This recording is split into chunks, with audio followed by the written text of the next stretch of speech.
Hello दोस्तों, राधे राधे, जय श्री कृष्णा। कैसे हैं आप सब? तो आई होप अच्छे होंगे। स्वागत है आपका मेरे न्यू चैनल मंजू की दुनिया में। मंजू की दुनिया से मतलब जो भी मेरे घर में है, जो भी मेरे आसपास है, वो सब आपको मेरे चैनल के माध्यम से देखने को मिलेगा। तो गर्मियाँ शुरू हो चुकी हैं और गर्मियाँ शुरू होते ही सबकी वही डिमांड रहती है कि खाने में क्या बनाया जाए। और लौकी देख के तो सबके मुँह इस तरीके से बनने लगते हैं कि जैसे कि बिल्कुल मरीजों वाला खाना लौकी ही हो गई हो। तो आज हम लौकी के बनाएंगे कोफ्ते, क्योंकि लौकी वैसे तो कोई खाता नहीं है और लौकी रखी है तो उसके लिए हमने कोफ्ते की तैयारी कर दी। तो सबसे पहले तो हमने एक छोटी सी लौकी ले ली थी, उसको अच्छे से छील लिया था और छीलने के बाद में उस लौकी को हम कद्दूकस कर लेंगे। और कद्दूकस कर ली हमने लौकी, हमारी कद्दूकस हो चुकी है। और अब इसके बाद में अब इसके तड़के के लिए हम टमाटर को कट कर लेंगे और 2 टमाटर को कट करने के बाद को उसको मिक्सचर में चला देंगे, क्योंकि अभी इस समय नवरात्रि चल रही है। नवरात्रि चल रही है तो हम इसमें प्याज का यूज़ तो नहीं कर सकते, इसलिए हमें टमाटर से ही इसका तड़का तैयार करना है। तो 2 टमाटर हमने मिक्सी में चलाने के बाद में उसकी प्यूरी तैयार कर ली। और प्यूरी तैयार करने के बाद में अब बारी आ जाती है लौकी के कोफ्ते बनाने की। तो लौकी जो हमने किसके रखी थी उसमें हम डाल देंगे 3 छोटे चम्मच बेसन और स्वाद अनुसार नमक, हल्दी, मिर्ची, धनिया। इसमें हमें ज़्यादा क्वांटिटी में मसाले ऐड नहीं करने हैं, क्योंकि अभी जो तड़का लगेगा उसमें भी मसाले डाले जाएंगे, इसलिए इसमें नॉर्मल थोड़े थोड़े ही मसाले ऐड किए हैं। और सबको हम एक सार कर लेंगे, यानी कि हाथ से अच्छी तरीके से बेसन और लौकी को मिक्स कर लेंगे। और इसमें पानी ऐड नहीं करना है, क्योंकि लौकी में ऑलरेडी पहले से ही पानी होता है, तो अच्छे से सारे मसाले मिल जाते हैं उसमें और एक पेस्ट तैयार हो जाता है। अब उसके बाद हमने कढ़ाई रख दी है गैस पर, और कढ़ाई रखने के बाद में उसमें हम डाल देंगे तेल गर्म होने के लिए। जब तक हमारा तेल गर्म हो रहा है अच्छे से, तब तक हम अपने अब पकौड़ों को तलने की बारी आ जाती है। तो हम कोफ्तों को बारी बारी से उसमें डालते जाते हैं, और जो भी आपको साइज़ ठीक लगे छोटा बड़ा उसके अकॉर्डिंग आप डाल दीजिए और पकौड़ों को अच्छे से तल लीजिए। और इस तरीके से मैंने सारे भजिए डाल दिए हैं। गर्मी आते ही सबके घर में यही समस्या शुरू हो जाती है कि सब्जियां मतलब उसी प्रकार की मिलती हैं जो कि बच्चे पसंद नहीं करते हैं, और उन्हीं सब्जियों को अच्छे तरीके से बनाया जाए तो बच्चे उनको आसानी से खा लेते हैं। तो ये मेरे ही घर की समस्या है, जो हर घर में यही समस्या होती है। लौकी, तोरई, ये सब देख के बच्चों के मुंह बनने लगते हैं।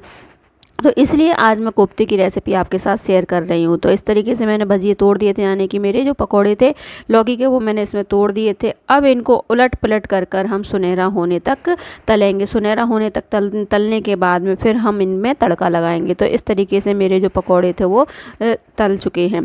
तो इस तरीके से मतलब जैसे कि आपने देखा होगा कि सबके घर में मसाले सेम ही रहते हैं, रेसिपी भी सेम ही रहती है, लेकिन बनाने का सबका तरीका अलग रहता है। और तरीका अलग होने से सबके हाथ का टेस्ट भी अलग निकल के आता है। तो वही सेम चीज़ है, सबकी रेसिपी मतलब चीज़ एक ही है, लेकिन बनाने का तरीका वही है, जो हम शुरू से अपने बचपन से घर में देखते आ रहे हैं कि किस तरीके से कौन सी सब्जी या बाकी चीज़ें बनती हैं। तो वही तरीका हम अपने घर में यूज करते हैं।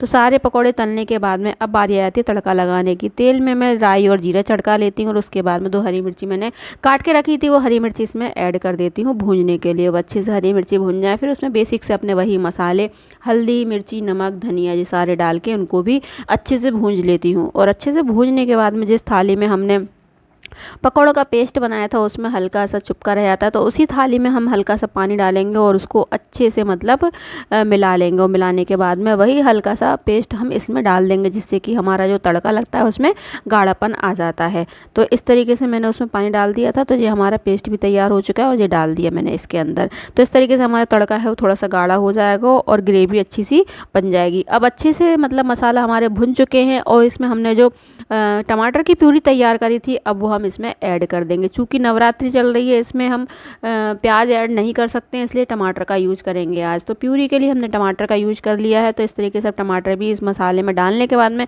तकरीबन 2 से 3 मिनट तक अच्छे से भूनेंगे। और टमाटर की प्यूरी जब तक तेल ना छोड़ दे तब तक इनको अच्छे से भूनते रहो।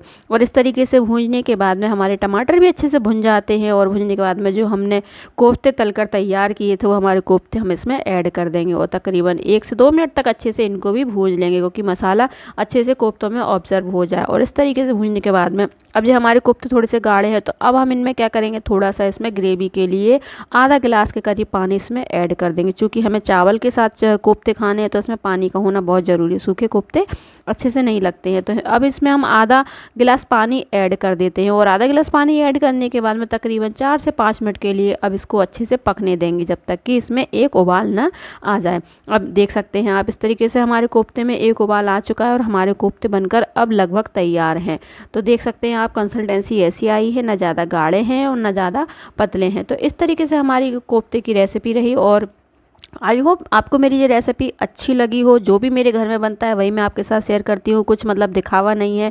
तो इस तरीके से हमारे कोफ्ते का लुक निकल के आया है। मिलते हैं नेक्स्ट रेसिपी